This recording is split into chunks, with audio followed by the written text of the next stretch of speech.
안녕하세요. 취미로 철학하는 남자입니다. 네, 앞서 제가 오전에 그 시간과 중력이 관계가 없음에 대한 영상을 찍었었는데요. 그 과정에서 제가 좀 말을 명료하게 하지 못하기도 했고, 그 다음에 중력과 관련된 표현에서도 고도가 높으면 시간이 느리게 간다라고 했는데 빠르게 간다라고 해야 맞죠. 결과적으로는 그 제 입장의 표현에 차이는 없지만 잘못 말하면은 또 이제 의견에 대한 그 신빙성이 떨어지니까 그걸 수정하기 위해서 제가 영상을 다시 정리한다 라고 보시면 될 것 같고, 결과적으로는 오전의 영상과 지금의 영상의 그 입장은 차이가 없습니다. 네, 그런 부분 감안해서 보시면 될 것 같고요. 앞서 있었던 얘기들을 정리하면서 논점을 한번 보도록 할게요. 일단 시간이 상대적이라면 우리는 만날 수 없다라고 했습니다. 그러면서 제가 했던 얘기가 우리는 지금 만나고 있지 않느냐, 그렇기 때문에 시간은 상대적인 게 아니다, 같은 시간 하나의 시간대에서 우리는 살고 있다 라는 얘기를 했어요. 그러니까 여기에 대해서 다른 분들이 뭐라고 하냐면, 우리가 하나의 시간대에 있는 이유는 지구상에 있기 때문이야. 지구상에서 우리가 같은 공간 안에 있기 때문에 우리는 시간이 상대적이라고 느끼기가 어려워 라고 얘기를 하셨거든요. 이거는 왜 그러냐면, 그 근거를 보게 될 경우에 시간은 중력의 영향을 받는데 우리는 지구에서 비슷한 수준의 중력을 받고 있잖아. 그러니까 우리한테 시간은 거의 비슷한 거야. 그래서 우린 만날 수 있는 거야 라고 얘기를 하는 거죠. 그래서 시간의 상대성을 느끼기 어렵다라는 거고요. 그래서 제가 오늘 살펴볼 거는 시간은 중력의 영향을 받냐 안 받냐, 이거를 한번 논해 보도록 하겠습니다. 시간은 중력의 영향을 받는다 라고 하면서 얘기를 하는 건데요. 시간이 중력의 영향을 받는다라는 근거는 제가 알기로는 원자시계를 통한 실험에서 확인되는 걸로 알고 있습니다. 원자시계 같은 경우는 세슘 원자의 진동수를 통해서 시간을 측량하게 되는 걸 말하는데, 세슘 원자가 1초에 91억 번 진동을 한다고 합니다. 그렇기 때문에 굉장히 디테일하게 파악할 수 있죠. 만약에 30억 번 한다면은 1초에 어느 정도의 양을 차지하고 있는지, 몇 초에 해당이 되는지, 0. 몇 초에 해당이 되는지 계산할 수 있으니까 엄청 정밀하게 측정을 한다라고 볼 수도 있을 것 같은데요. 어쨌든 간에 이런 원자시계를 놓고서 우리가 시간이 중력의 영향을 받는지 안 받는지를 관측해보자, 판단해보자, 실험해보자 라고 얘기를 한 거예요. 근데 이 실험에 대한 그 고안을 한 것 자체부터가 오히려 저는 문제라고 생각을 하는데, 어쨌든 간에 이 입장을 좀 더 살펴보도록 하겠습니다. 그래서 원자시계가 중력의 영향을 받는지 안 받는지를 살펴보면 좋을 것 같은데, 어떻게 파악할 수 있냐, 중력의 영향이 이제 많아지고 적어지고 하는 걸 어떻게 파악할 수 있느냐 했을 때 고도가 있다는 겁니다. 그래서 고도가 높다면은 중력의 영향을 덜 받고, 고도가 낮다면은 중력의 영향을 더 받으니까 원자시계를 고도가 높은 곳과 낮은 곳에 놓고 시계에 관측되는 그 시간의 차이를 보면 되지 않겠냐, 이렇게 간 거죠. 그래서 고도가 높은 곳에다 놓고 낮은 곳에다 놨는데 어떤 결과가 나왔냐, 고도가 높은 곳은 91억 번의 진동이 빠르게 나타났다라고 하고요, 고도가 낮은 곳은 91억 번의 진동이 느리게 나타났다라고 얘기를 합니다. 그렇다 보니까 결과적으로 1초가 빠르게 나타나고 1초가 느리게 나타났다는 얘기가 되거든요. 이를 통해서 이제 사람들이 생각할 수 있는 거는 1초라는 거, 시간이라는 거는 중력의 영향을 받을수록 느리고 중력의 영향을 받지 않을수록 빠르네 라는 식으로 이제 생각을 하게 됐다는 겁니다. 그래서 원자시계가 관측한 내용을 바탕으로 1초가 빠르게 나타나냐 느리게 나타나냐, 이런 식으로 보면서 시간이 중력의 영향을 받네 안 받네로 입장을 갈랐다라는 거죠. 근데 여기서 이게 이제 문제가 있습니다. 왜인지 한번 살펴보겠는데요. 고도가 높은 곳에서 91억 번의 진동이 빠르게 나타났다 라고 이 현상이 나타났잖아요. 그렇기 때문에 1초가 빠르게 나타났다 라고 보는 거죠. 근데 고도가 높은 곳에서는 이 91억 번의 진동이 평소보다 빠르게 나타난다는 얘기잖아요. 그쵸? 그러면은 고도가 높은 곳에서는 지상에서의 1초 동안 91억 번 넘게 진동한다는 얘기가 됩니다. 이 얘기는. 그쵸? 왜냐면은 고도가 낮은 이 지상에서는 1초에 91억 번을 했는데 높은 곳을 가니까 91억 번 넘게 진동을 했다는 얘기거든요.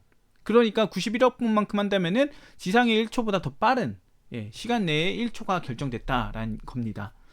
그러니까 이 실험의 문제점이 뭐냐면요, 이 진동을 1초로 척도로 잡았다는 게 문제점인 거예요. 그래서 이 진동이 느리게 나타나면 1초가 느린 거고 빠르게 나타나면 1초가 빠른 거고 이런 식으로 간다는 것 자체부터가 이제 문제인 겁니다. 그래서 만약에 이 사안을 놓고 우리가 해석을 한다고 했을 때 올바르게 해석을 한다면 어떤 게 맞냐라는 질문을 제가 던지는 건데요. 지금 고도가 높은 곳에서 91번의 진동이 빠르게 나타난다. 이것만 놓고 본다면, 이걸 시간으로 치환하지 않고 이것만 보게 된다면은 고도가 높다면 지상보다 세슈먼자의 운동량이 늘어든다라고 했네요. 늘어난다.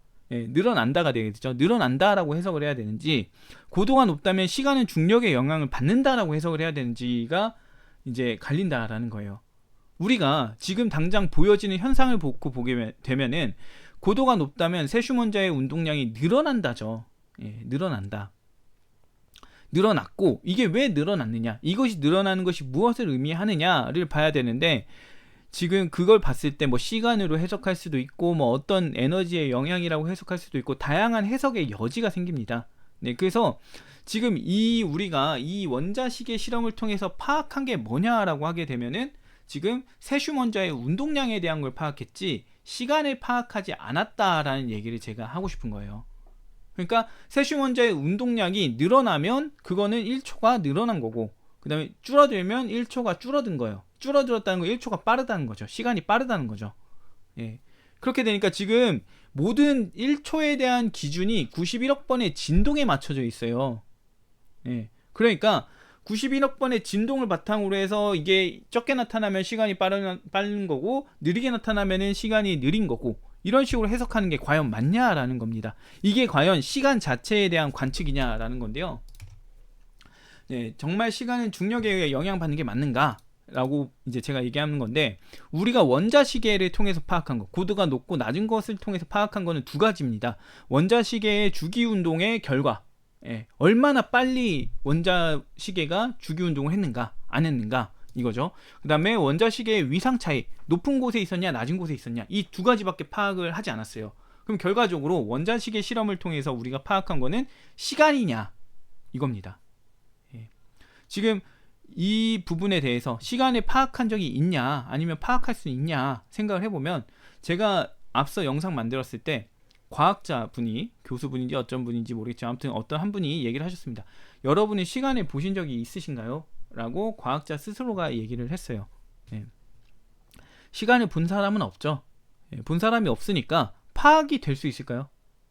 파악이 안 돼요. 이 원자시계를 통해서 우리가 시간을 파악했다고 한다면 우리는 시간을 여기서 보고 있다라고 그 과학자도 말을 해야 맞겠죠. 근데 그게 아니란 겁니다. 이 시간이라는 거는 우리가 파악할 수 있는 영역에 있지가 않아요. 그렇지만 그럼에도 불구하고 존재를 부정할 수가 없는 상황에 놓입니다. 그런 것이 시간인데, 지금 원자시계의 주기운동과 위상 차이를 바탕으로 시간이라는 게 변화하고 중력의 영향을 받습니다 라고 말하고 있는 거예요. 실질적으로 중력의 영향을 받는다고 한다면 이 주기운동이 영향을 받고 있는 거죠. 주기운동이 영향을 받고 있고 위상의 차이에 영향을 받고 있다라고 말해야 맞겠죠. 이 주기운동 91억 번의 진동은 91억 번의 진동은 위치에 따라서 그 운동량이 변화한다라고 말을 해야 맞습니다. 근데 그거를 전혀 생뚱맞게 시간의 영역으로 치환해버리죠. 그러니까 지금 문제점이 뭐냐면, 여기서 나타나는 우리의 그 인식의 문제점이 뭐냐면, 시간이라고 했을 때 순수 지속을 나타내는 시간이랑 그 다음에 계측하는 계측 단위의 시간을 사람들이 혼동한다는 거예요. 그래서 지금 시간이 상대적이다, 시간이 변화한다, 어디서는 시간이 1초면 이거고 1초면 이거다, 이 얘기가 나타나는 거는 모두 다 계측적인 시간이라는 거고요. 그 다음에 현상의 기반이 되는 것으로서의 시간은 전혀 언급되고 있지가 않다라는 겁니다. 그러니까 계속해서 시간이 역행할 수도 있을 것 같고, 시간이 어느 지점에 가면 0이 될 수도 있을 것 같고, 이렇게 얘기를 하게 되는데 그거는 불가능하다라는 거예요. 일단 설명이 좀 괜찮게 됐는지는 모르겠어요. 일단 지금까지는 제가 느끼기엔 괜찮게 한 것 같은데, 일단 제가 말하고 싶은 거는 시간은 중력에 의해 영향을 받는 게 아니고요. 지금 우리가 파악한 실험, 원자시계가 중력이든 뭐든 간에 뭔가에 의해서 영향을 받아서 91억 번의 진동이 빠르게 나타나거나 느리게 나타나는 현상이 있었다라는 겁니다. 그러니까 시간과 중력은 아무 관계가 없고 지금 우리가 말하는 거 원자시계와 중력의 관계에 대해서 논하고 있다라는 거를 좀 포인트를 잡아갔으면 좋겠고요. 아무튼 영상이 길어지지 않게 하려고 했는데 여기까지 하는 게 좋을 것 같고, 또 추가적인 내용들 많이 있으니까 찾아보고서 또 얘기를 해보도록 하겠습니다. 여기까지 하겠습니다.